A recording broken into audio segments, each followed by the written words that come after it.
Hello folks, hope you're doing well. I was just watching something, I will link it actually in the description. Mental health care, and that was from Last Week Tonight with John Oliver. Well, again, this whole issue of mental health care is something again that's absolutely and totally shameful on the church. Just shameful.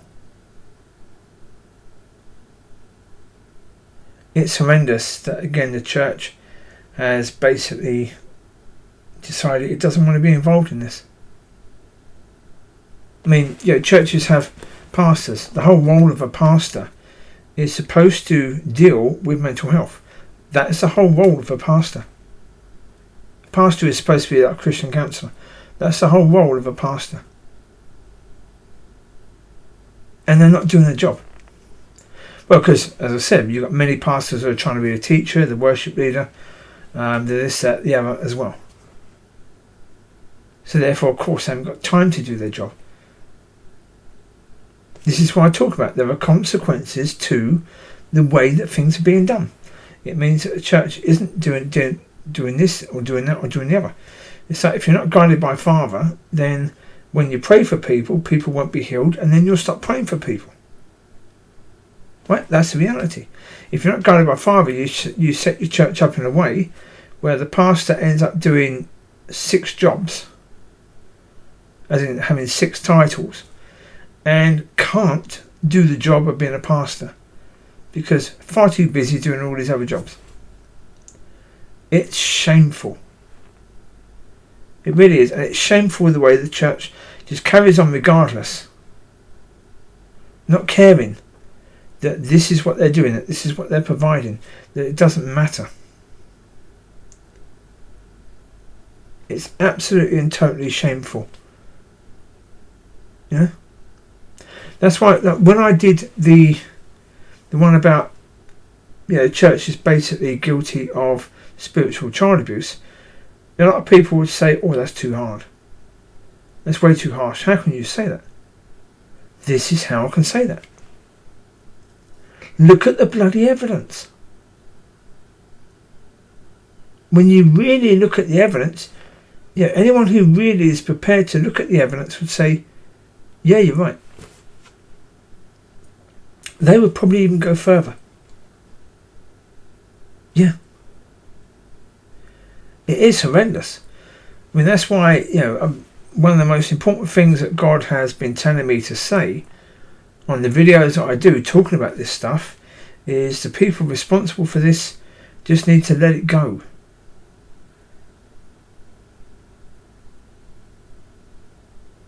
Yeah. Now I understand, not easy, because can I let it go about the fact they've been doing these things? No.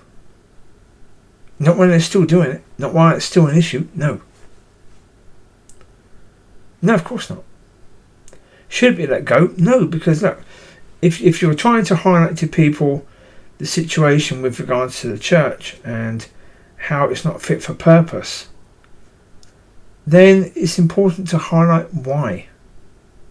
And it's important to keep on highlighting why until it gets through to people.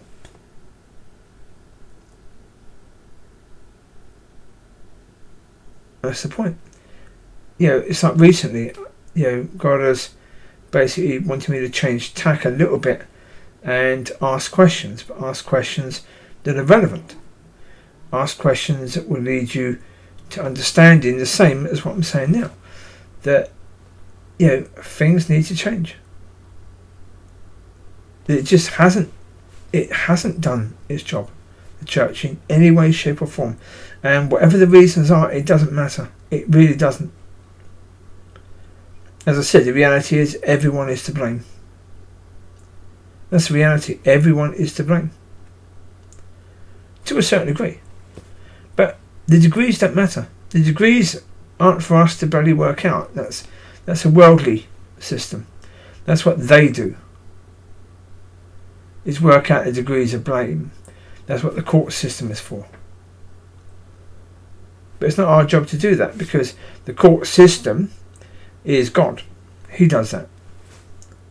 And if he's not doing that, then it's not up to us to do that. But yeah, certainly if you look at the future, mental health is something that we've got to deal with the same as all the rest. Yeah, these are areas that need to be challenged, but not the way that...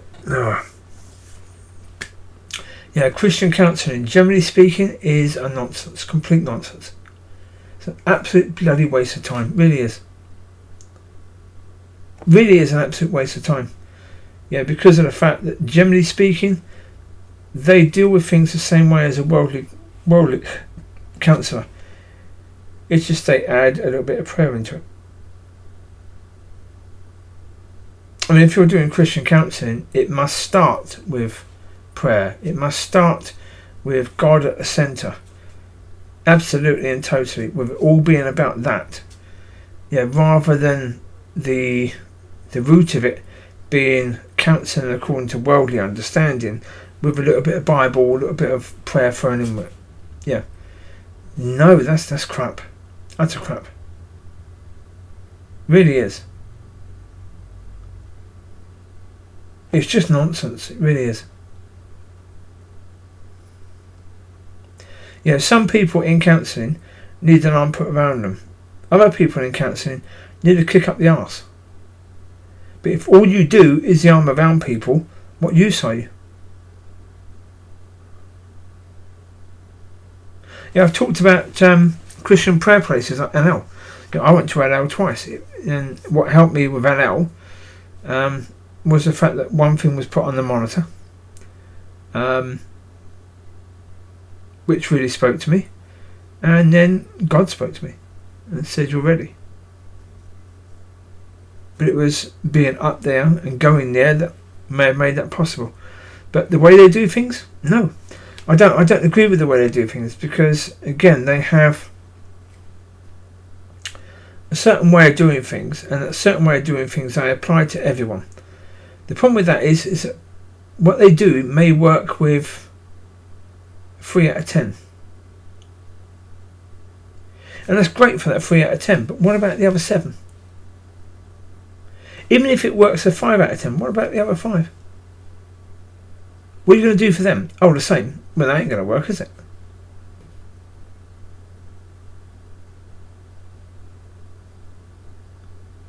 Yeah, that's not very good at all.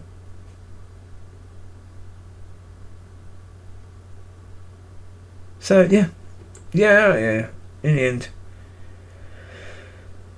I'm not saying it's easy. It's going to be easy for people, because, do I have all the answers? No, I don't.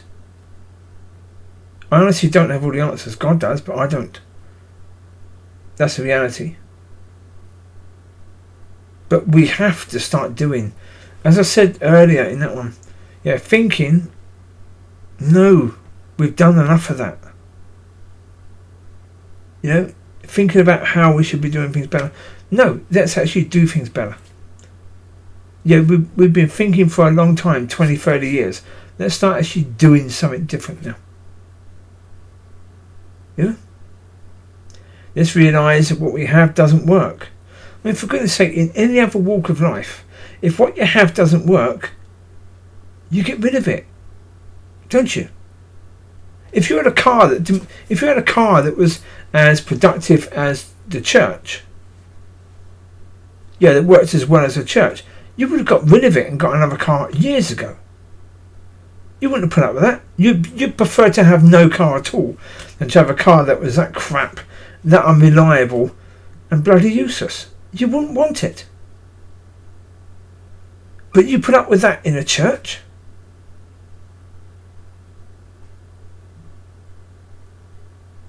It's just insane. What else would you, in your life, if something was as useless as that? Yeah?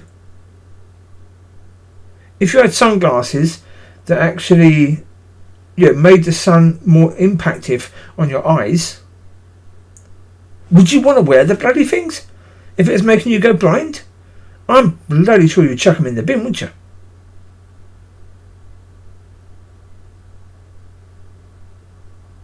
But a church that actually can really lead you further away from God, Oh, you'd go to one of those, you'll support that, wouldn't you? Yeah. It's insane.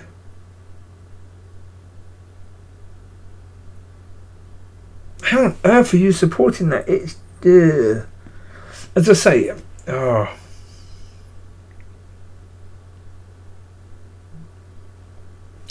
Yeah, really, from a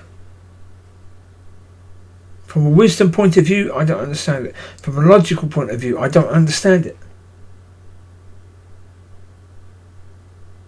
I don't understand any of it from any of those points of view. I cannot get to how people are still doing things the way they're doing things. I just don't get it at all. But I've never been that, you see. I've never been churchy, so therefore I wouldn't be able to get why they're doing things the way they're doing things, because I've never done things that way. It's never been me, it's never been who I am.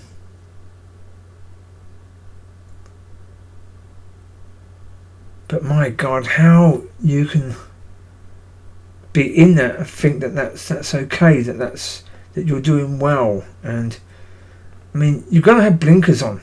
You must have blinkers on. Yeah, where you just can't see what's going on around you. Because if seeing what's going on around you, it's just too bloody horrific. And then you'll have to deal with the fact that church isn't actually answering those things that it should be answering. It's not dealing with the things that it should be dealing with. You'd have to face that reality. And so you have bloody good blinkers.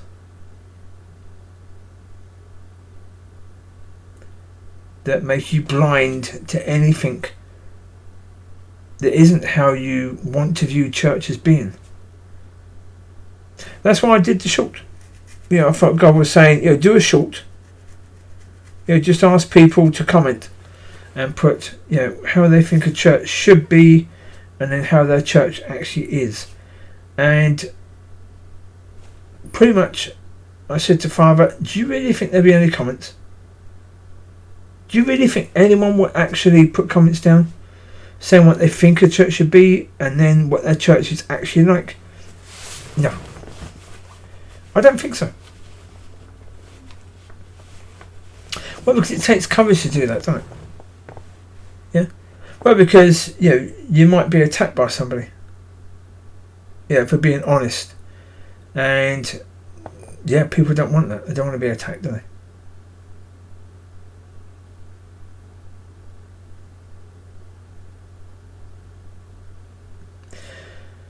Yeah, this is how we got ourselves in the mess we're in, because, well,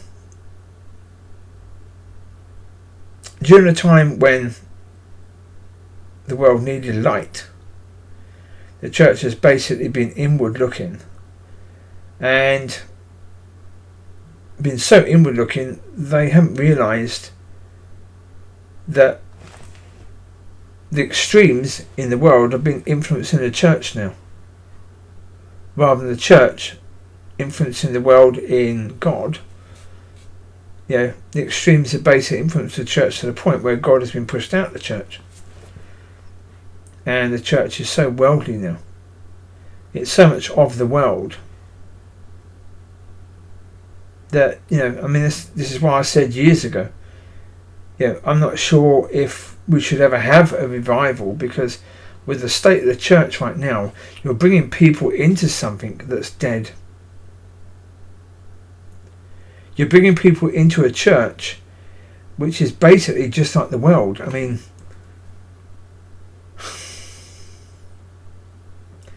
I can't imagine. Well, I can, because I come into that, I suppose. It ain't good. Not in any way, shape or form. So let's see if we get any comments, I suppose. Let's see if we get that sort of comment where people are going to be brave enough to do that. Do I think it's likely? No, I don't. So we'll see. We'll see if God can give people enough courage to do that. Yeah. You take care, God bless. I will leave you to it. And Let's see what happens. Take care. Bye bye. God bless.